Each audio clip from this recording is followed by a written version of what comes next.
Hey everyone, welcome to Dread No Mondays. Thanks for tuning in. I'm glad you're here. Today we're joined by Sharon-Rose. Sharon, thank you for taking the time to be here. Appreciate you being on. I'm looking forward to the conversation. If you wouldn't mind, Sharon, just take a minute to tell people who you are, what you do, and a little bit about yourself. Sure. Well, thank you, Kenny, so much for having me on today. So appreciate the opportunity to come on your show and to love the idea of what you're doing about not dreading Mondays, or those things in our life that we just, all sort of come to dread. But yeah, so my Thank name is you. Sharon-Rose McNeil. I'm an entrepreneur. I'm a sales coach. I'm a writer. And sales training is what I offer. And what I have found is just like a lot of people, when it comes to sales, for instance, that's just the part of building out a business that they really dread, right? It's sort of the less glamorous side of business. It's not as fun as, building a website or getting your headshots done or even figuring out your marketing messages. But the reality is, if you're an entrepreneur, at the end of the day, you have to get really comfortable in sales. Because the truth is, if we don't have revenue coming into our business, there is no business. We have a hobby, right? So I really help a lot of people step into owning their authentic and real sales voice, help them embrace sales, not like have it something that they dread anymore. And I really help them set sales goals and achieve those goals. So that's a little bit about what I do. I live just outside of Victoria, British Columbia. My background is in sales. I started basically when I was 6 years old selling chocolate store to door. And then I would say professionally, I've been selling for 25 years, and the last 20 years in the building materials construction industry, working kind of like you said earlier to me in sort of an old boys club. Thank you. Thank you for that. Um, like you said, sales is kind of that dreaded word. It is. Financial industry, and when I mention insurance, automatically, ugh. Yeah, exactly. So what's one of the things you help people with by stepping into that role of sales? Well, really, yeah, sometimes people think like the word sale is like a four-letter word. But really, so, one of the first steps is to really identify, well, where has this belief come from, right? And it usually comes from like a past negative experience. Like perhaps we, have an image in our mind we've conjured up of like, a car salesman, like, well, howdy, folks, kind of thing. Or we're just, so there's kind of this negative image around that. And then people are deathly afraid of sounding like that. But what I always say is that confidence in sales comes through results, right? So when we work together and you start seeing sales results, your confidence is actually naturally going to build. But the first thing, you're right, is just to identify like, hey, what is this mindset? Where is it coming from? And then like, how can we change it together? And then we put in the strategies and the tactics to make sure that people don't sound salesy, because it's really easy for entrepreneurs to step into common pitfalls that will come across as a sales pitch, even if they don't mean for it to be that way. Absolutely. And you get so ingrained in that mindset with society, and if that's something let's say your parent was a sales rep of whatever industry, and then your grandpa was a sales rep, whatever, it's like how you've been learning it for your whole life, basically, whether it's the strategy you use or the mindset or the belief about it, or if your grandpa said, I hate salesmen because they're so pushy or sound like, howdy there, folks, come on back, Exactly. whatever that is, it's quite often hard to see past that or get an outside perspective of that, to be able to think, open your mind up to think, okay, there's other options. Sales is not as bad as it is in my mind, things like that. Well, and the thing is, Kenny, is that we all buy every day, actually. All of us purchase something every day. So whether that is we literally go to the grocery store and we purchase something, the grocery store made a sale, right? Or we go fill up our car with gas, the gas station made a sale. Or we buy into an idea. So we watch something on YouTube, we Google something, we listen to that idea, we agree with that idea. Well, we've actually bought into that idea. So we actually are all buying, selling regularly, right? But when we stick this label on it, sales, right, then it automatically, for a lot of people, triggers a lot of anxiety. It triggers a lot of discomfort, right? So sometimes we have to step into that discomfort and understand it a little bit first before we can actually overcome it. I like that. I like that. And I read a book, and it goes right along with that.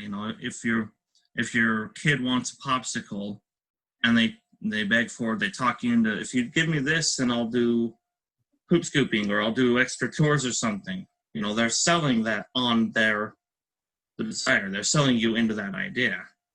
Exactly. It's all how you look at it. And for me, sales is not a dirty word. Like sales for me is a way that I have made a living for my whole life, really. Back when I started, I was 18 years old. I was selling vacuum cleaners door to door. And for 6 years of my life, I supported my husband at the time. I'm remarried now, but who was living in a depression. And I actually supported my whole family through sales. And I never once viewed that like it was a terrible thing, right? But it's all in the place that we work from. So for me, the heart of sales is all about relationships, right? And so I just love the relationships that I've built up with my clients over the years and all the customers and all the friendships, all those connections I've made. And so really when we identify, well, what is the place that we're coming from? I've never once, I don't struggle with feeling gross about it because it's a way of making a living. It's a way of supporting my family. And it was a way early on that I could identify what my dreams were. Like basically I had two children by the time I was 20. So when I was 18, I really needed to make a living. And I had some really, really big goals for my life, owning a house, traveling. And so all of those things were pretty tough to do when you're 18 years old. And for me, sales became a ticket to make those dreams a reality. And I just thought, if this is something that I could step into, I could embrace, and I could really learn about, then I could definitely, like, the sky would be the limit because there would be no cap on it. And when I look back, like, I'm so grateful that I stepped into sales. So really, like I said, it's figuring out what is that place that we're going to work from. Exactly. Where's that mindset? And also, if you think about it, even if you're not technically quote unquote in sales, let's say you work at a warehouse or at the grocery store or whatever, you still have to sell your skills to the employer. Mm-hmm. So in a way, no matter what we do, we're in sales. We are. And even if you work in a warehouse, you're still part of the sales cycle, right? So you might not be the front end sales rep talking to the customers, but it's still, even if you're loading a trailer, you're still part of that overall sales experience. So when we buy something, customers go on a journey, but there's a whole experience around sales. And so even if you're not on that front end, you are actually still part of that sales journey that the customer is going to go on. So you still play a role in sales, even if you think you don't. Exactly. If the salesperson, the customer buys an item on eBay, but if the warehouse person doesn't load it up, then their customer is going to have a bad experience. So it's like you said, we're all part of that cycle. I want to take a shift for a minute. When you got started, it was a lot of back in the time when, as a female entrepreneur, and not to want to be blunt but not sound sexist or whatever, it was a man out there. How was it? What was your mind shift like when everybody's like, "Oh, you can't do that"? I mean, we still have people saying, or surprised by females in a male dominant role. Right. Well, I love the fact that you bring that up, actually, because I just wrote an article about that. It was called How to Shatter the Glass Ceiling as a Woman Working in a Highly Male Dominated Industry. And I actually give 3 tips for that specifically. And number 1 was actually just not trying to fit in, right? So the reality is, if you're going to be a woman in sales, there's no point in pretending that a woman working in a male dominated industry. It's actually really no point in trying to be one of the guys, because the truth is I'm a woman and I'm not one of the guys, right? But that doesn't mean like I can't be a team player, but it just means that when it comes to, let's say going to a lot of what happens in sales is over pubs and things like that. It's like I just knew that, yeah, sure, I can be friendly, but at the end of the day, I'm not one of the guys. And I did try to be something that I wasn't. I've always worked from just a really authentic place. And sometimes that included for me, for instance, if we were all out as a group with the management team, the other salespeople, and there's always a point where, let's say, the management team leaves, they exit early. And then after that, that's kind of like where the heavy drinking, that kind of thing goes on. I always just made when the senior, when the executive team exited, that was my cue. So I didn't try to fit in or stay late or drink more just to fit in, because the reality was I wasn't a guy, right? But I was going to win on my own terms. Absolutely, I like that. And there's so much value that everyone can bring to the table, you know. So I like how you put it. You were trying to be a team player, but not necessarily fit in, quote unquote. So, but what was it like? I'm sure you got a lot of naysayers, you know, from coworkers or other people in the industry, or even family and friends. You know, what was some of the things that helped you push past that? Well, okay, so like early on, when I think back, even so before corporate sales, when I think back to being, let's say, quote unquote, a vacuum cleaner salesperson, it would be very common for our parents to go, I don't think this door-to-door sales thing is really like a career, right? Having to say like my child has turned into a vacuum cleaner, door-to-door salesperson isn't exactly something that every parent wants to say, right? But really, that's the reality, right? But it was like this, in a way that kind of motivated me, because it was like, okay, so what you're saying is that to be in sales, you can't be successful. And I'm like, and being successful, how we define it is a whole other topic. But you know what? The biggest turnaround would happen when they would see success, right? And when they would start to see success, it was funny because the story changed. Parents would start saying things like, "Oh, I'm so proud of you. I was behind you all the way. I knew you could do this." But initially, that wasn't the conversation. And then and I saw this with many salespeople. And so it was willing to lean on the people that you were working with, like lean into your community, your friends, and those who really believed in you, and to lean into that, because that conversation would change when you started to be successful. Exactly that. And those people, those long lost cousins, would come back around out of the woodwork and whatnot. Exactly. And then they would usually say, "Hey, what's your thoughts on this or that?" Yeah, and it's hard not to kind of like, oh, now you want to talk, or Right. the whole "I told you so" sort of thing. Yeah, no. You know, unfortunately, that's the case many times. You know, but like you said, if you use it for motivation, it can really put a lot of fuel in your fire. Oh, definitely. And I find that all the time. You know, and people I work with, and myself as an entrepreneur, you know, just okay. I'm not to be brag or boastful, but I'm going to prove you wrong, sort of thing. Exactly. Yeah, we all have intrinsic motivation, and the higher that intrinsic motivation, the more you'll work for it. Absolutely. You know, and the closer that thing is to get you to your goal or your passion, you know, maybe the vacuum door-to-door sales may not be your passion, but if it allows you to work on or get closer to your passion over here, then that's going to even add more motivation and fuel to your fire. Yeah, sales is just a vehicle, right? It's just one, there's many ways to achieve your goals and dreams, and it's just one vehicle, right? It's the vehicle I chose.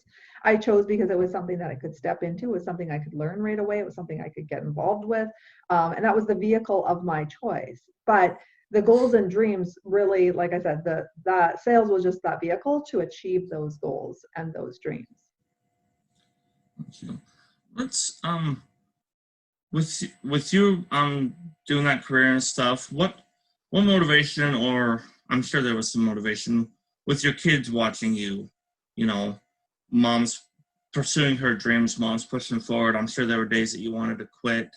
Mm-hmm. You know, with your kids and whatnot, to talk about that a little bit and how that helped you, and also how that impacted them by what you chose to do. And Well, I think for kids, because I was always the salesperson, it wasn't like a shocker for them. Like they don't have ideas around selling that are like, oh, this is like a terrible idea.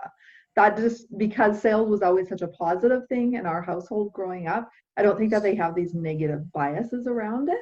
But I think, mom, they always have known that I'm a real go-getter and and they all know we've had many long talks together about, what is their goals, right? What is their dreams? And, even if sales is not it, it's because I'm a really big believer in our dreams and our goals and the power to achieve those. And so for me, it's just like, yeah, I've led by example that you have to be dedicated to your goals and dreams, and anything is possible if you put your mindset towards it. And I would say both of my children have very strong mindset. I like that. And I like how you mentioned that, sales was a common topic in your house. And I would venture to say that you didn't like shelter them from the bad experiences, because sales No, can be some bad experiences. yeah, there was for sure. There was also not that negative talk. You sound like you said sales could be a great career. If you work hard at it. Yes, it's hard. Yes, you'll have a lot of negativity or bad experiences, but it can also be a great vehicle to get you where you want to go. So it sounds like you gave them all of it, not just one side or the other. And they also celebrated all the successes along the way. Like they were quite young at the time, but back when I was selling vacuums, I was the #1 sales rep in Canada. I won a trip to Dallas, Texas. I met the president of the company. And so they saw all the excitement and all the good stuff that came along with all of those wins as well. So yeah, they would see me come back on the hard days, right? On the negative things that had happened. But then, that's all about a resilient mindset. But they could see then how, sure, you blow off a little steam and then you kind of shake the dust off and you get back at it the next day. You don't quit, right? And so I think they saw like the whole picture. I like that. I like celebrating the small wins, because you get to add that to your arsenal of accomplishments. Even if it's um, going to get a candy bar at the end of the week or something small like that, or let's go out for ice cream because I made this sale sort of thing. And then, like, also on the other hand, like you said, you get to blow off steam, but you kept going. You didn't quit, So your kids saw you win, and your kids saw you fell. Not to be blunt. Sorry. No, but yeah, it's just like failure is just another chance to get back at it the next day and learn from it and make it even better. Exactly. And I'm sure that has a positive impact on your kids, and um, being able to make them more resilient when they face those same challenges in whatever career path or anything, not just a career path, but like you said, life. Okay, this was hard. It didn't work out the way I wanted to. I'm going to keep going anyways. Exactly. So I think that's crucial. And at the moment, we don't think of that part of it. We just think of, oh man, that didn't work out, or I hate my job, or whatever the case is. But we don't think of what those decisions or how we react or don't react have an impact on those around us and watching us. Mm-hmm. Kids, but also, like you said, the non-supportive people that are just waiting to go, see, I told you, see, I told you, But those people aren't your friends anyway. And I've learned early on to get really comfortable in my own skin and to surround myself with people that are on my team, right? And that helps set me up for success. Because truly, if I have people in my life that are sitting in the background and saying, oh, I thought that, I told you so, I really don't need those people in my life, because they're not going to help elevate me. They're not going to help me get to where I want to be in my life. And so for me, it's like, it might not be that I don't like you. It's just, you're not elevating me and raising me up. And I want to surround, because ultimately we have such a narrow amount of time of who we can spend our time with. And ultimately, I want to be around people that not just raise me up, but inspire me and help lift up my mental attitude to a new place.